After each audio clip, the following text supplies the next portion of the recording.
Actually ఇలా ముగ్గురు మీద నేను కేసు పెట్టలే. ఓకే. వాళ్ళు మీడియాలో మొత్తుకుంటారు, ఇట్లా చేసిండు చక్రధర్, అట్లా చేసిండు అని. వాళ్ళ బాస్ తోటే నన్ను ఏం పీకలేకపోయిండు. ఏమన్నా ఉంటే కదా చేయాలంటే, నేను తప్పు చేస్తే నువ్వు ఏదన్నా ఇరికియచ్చు. సో నేను తప్పు చేయనప్పుడు ఆయన ఇరికియలేకపోయిండు, అలా ఫెయిల్యూర్ అయిపోయిండు. వాళ్ళు తప్పు చేసిరు కాబట్టి కరెక్ట్గా దొరికిరు. హరీష్ రావు కూడా వెరీ సూన్ జైలు తొక్కాల్సిందే. నేను పెట్టిన కేసులోనే. రత్నాలు ఎన్నో ఉంటాయి, కానీ నాణ్యమైన రత్నం అతి తక్కువ ధరకే లభించే ఏకైక సంస్థ 6JBR. సౌత్ ఇండియాలోనే ద బెస్ట్ 6JBR. నాకు తెలుసు, నేను ఇచ్చిన సాక్ష్యాలు అవన్నీ బయట పెట్టలేను. యాక్చువల్గా హరీష్ తప్పు చేసిండు అనేది మా దగ్గర నాకు కాన్స్టిట్యున్సీలో ప్రతి ఒక్కరికి తెలుసు. ఫోన్ ట్యాపింగ్లో కీలక నిందితుడు హరీష్ రావు. అరే మీ ఫోన్ ట్యాప్ చేసి మీ వ్యవహారాలను వినాల్సినంత అవసరం హరీష్ అన్నకి ఏముంటుందన్నా? ఇదే ఆ మాట పోయి మీ హరీష్ అన్ననే అడుగు.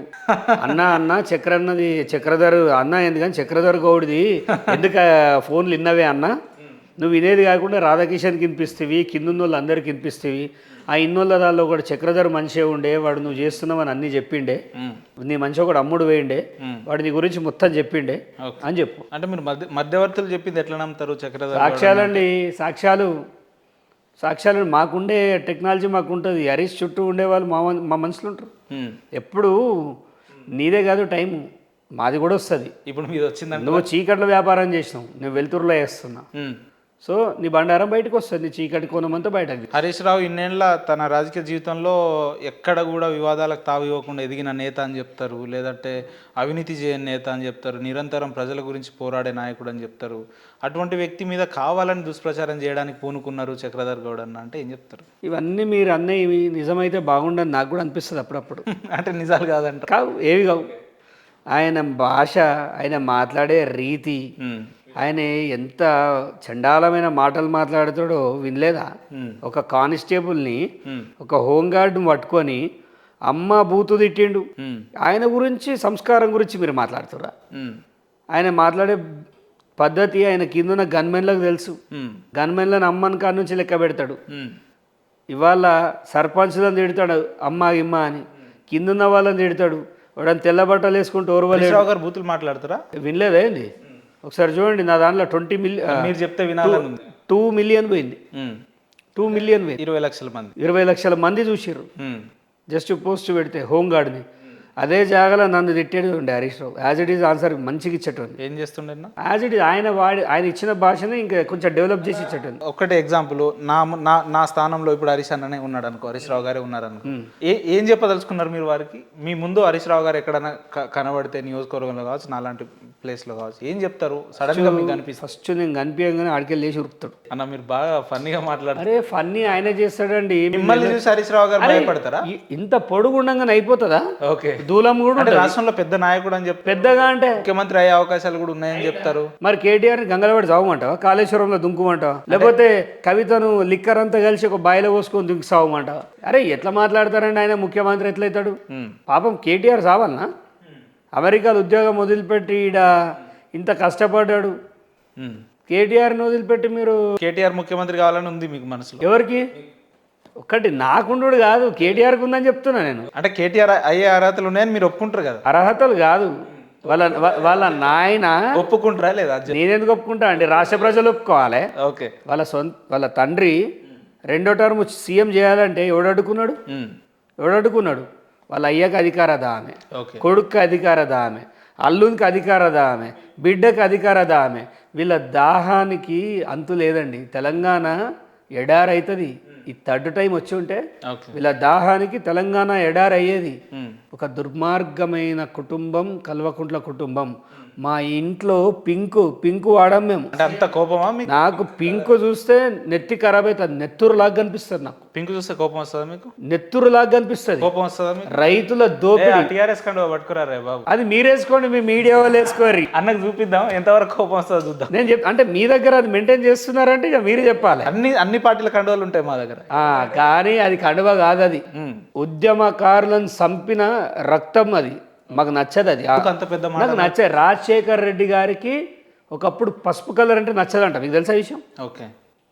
ఎవరో పూలది బొకే ఇస్తే దాంట్లో పసుపు కలర్ ఉన్నదని నాలకేసి కొట్టిండంట. నాది అదే సిద్ధాంతం. ఓకే. మేము కమిటెడ్. పింక్ అంటే మాకు చిరాకు. ఆ పింక్ కలర్ కనిపించొద్దనే మీరు ఎక్కడ పోయినా పింక్ వాడరా? వాడండి. కార్ మీ కార్లో టవల్స్ కానీ ఏ వాడం మేము కార్లో టవల్స్ వేయం. ఆ టవల్స్ గివల్స్ వాళ్ళకి అవసరం ఉంటాయి. మాకు అట్లాంటి అలవాట్లు లేవు. ఏడబెడతాడ కార్ ఆపి గలీజ్ దందాలు చేసేటోళ్ళం కాదు మేము. సో టవల్స్ అవసరం ఉండే మాకు. వాళ్ళ పింక్ టవల్స్ వాళ్ళ లెక్క వేరు. మేము కామన్ పీపుల్, సింపుల్గా పోతాం. సింపుల్గా రాష్ట్రంలో పెద్ద నాయకుడు అని చెప్పే హరీష్ రావు గారిని టార్గెట్ చేస్తున్నాడు చక్రధర్ గౌడ్ గారు. అంటే ఈయన వెనకాల చీకట్లో ఎవరుండి నడిపిస్తున్నారు, ఈయనకి ఇంత ధైర్యాన్ని ఇస్తున్నారు అంటే ఏం చెప్తారు? చక్రధరే ఉంటాడు. చక్రధరే ఉంటాడు. జైలు పోయినా ఒక్క రోజులో రావాల్సింది 26 రోజులు ఉన్నా. అప్పుడు చక్రధర్తో సెల్ ఎవడు కూర్చొని మాట్లాడాడు? చక్రధర్ని చిత్రవాద ఓడిపెట్టినప్పుడు ఎవడ నిలబడ్డా? కాంగ్రెస్ ఉందా అప్పుడు? బీజేపీ ఉందా? పార్టీలు చూసినాయా నన్ను? ఒంటరిని చేసిండు. ఆ రోజు నాకు అర్థమైంది జైల్లో నీకు ఎవ్వడు లేడు, నీకు నువ్వు పోయినా నీతో నువ్వే. సో నువ్వా వాడా తెలుసుకో అని చెప్పినప్పుడు ఆ జైలు ఇచ్చిన ధైర్యంతో బయటకు వచ్చి కొట్లాడినా. తాడో పేడో తెలుసుకుందాం. మీకు 2 అవకాశాలు ఉంటాయి.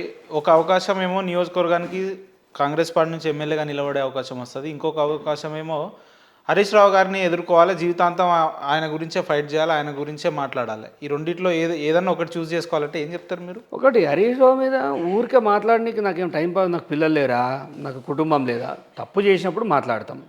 అయితే గతంలో వారు చేసిన ఏదైతే ట్యాపింగ్ ఉందో దాన్ని బయటకు తీసిన ఆ ప్రొసీజర్ నడుస్తుంది. ఊరికి హరీష్ రావుని తిట్టకపోతే ఇంకొని తిట్టాలి మరి? ఎవడు చేసిండు? నీ పిల్లల మీద ఒట్టే నువ్వు చేయలే అని. అంటే హరీష్ రావు గారి మీద ఇప్పుడున్న మంత్రులు, ఎమ్మెల్యేలు లేదంటే అధికార పార్టీ నాయకులే చేయని విమర్శలు ఒక కాంగ్రెస్ పార్టీ స్థానిక నాయకులు ఈ రకంగా విరుచుకుపడుతున్నారు వారి పేరు చెప్పంగానే. అంటే ఏంది రీజన్ అన్నట్టు? అంటే వాళ్ళు మా నియోజకవర్గం కాదన్నట్టు, వాళ్ళకి అవన్నీ తెలివై అన్నట్టు. అంటే రాష్ట్ర నాయకులకు సంబంధం లేదా హరీష్ రావు గారి మీద వచ్చిన ఎలిగేషన్? సంబంధం ఎందుకు ఉంటుందండి? వాళ్ళకేం సంబంధం? మా దగ్గర జరిగిన స్పందించాల్సిన అవసరం ఉండదంటారా? స్పందిస్తారు. ఎప్పుడు స్పందిస్తారు? రాష్ట్ర స్థాయిలో ఒక విషయం జరిగినప్పుడు. ఇప్పుడు నా ఇంట్లో జరిగిన దానికి ఇంకొకరి స్పందన ఎలా ఉంటుంది? నియోజకవర్గం నా ఇల్లు, అక్కడ సాధక బాధకాలు మా కుటుంబంలో ఏదైనా జరిగితే ఎవడరా నేను కొట్టింది అంటే పలానోడు అంటే నేను పోయి కొడతా. కానీ ఆ నువ్వన్నో పక్కూరు పోయి పిలుచుకొస్తారా కొట్టనికి? లోకల్ ఆడ కాంగ్రెస్ నుంచి నిలబడేది నేనే, ఫ్యూచర్లో గెలిచేది నేనే. ఓకే, ఖచ్చితంగా మళ్ళీ కాంగ్రెస్ కంచుకోట సిద్దిపేట అవుతుంది. అది కలగానే ఉంటుందేమో అని కొంతమంది. నేను కన్న కళ ఏది ఇప్పటిదాకా చెదిరిపోలేదు. ఓకే, చెదిరిపోయినా మళ్ళీ దాన్ని రిపేర్ చేసుకుంటే ఈ స్థాయికి వచ్చిన. నాకు హరీష్ రావు అంటే నథింగ్, లీస్ట్ బోదర్. 17,000 ఓట్లు వచ్చిన చక్రధర్ గౌడ్ గారు 1,00,000 ఓట్లకు పైన గెలిచిన హరీష్. అడగండి, 65,000. మన బీజేపీ 65,000. రఘునందన్ రావు పీక్కపోయిండు. అప్పటి పరిస్థితులను బట్టి మళ్ళీ మారొచ్చు కదా రాజకీయ వాతావరణాలు. మేము దాన్నే మెయింటైన్ చేసి తగ్గించే కార్యక్రమంలో మేమున్నాం. వాళ్ళు పెంచే కార్యక్రమం వాళ్ళది, తగ్గించుకునే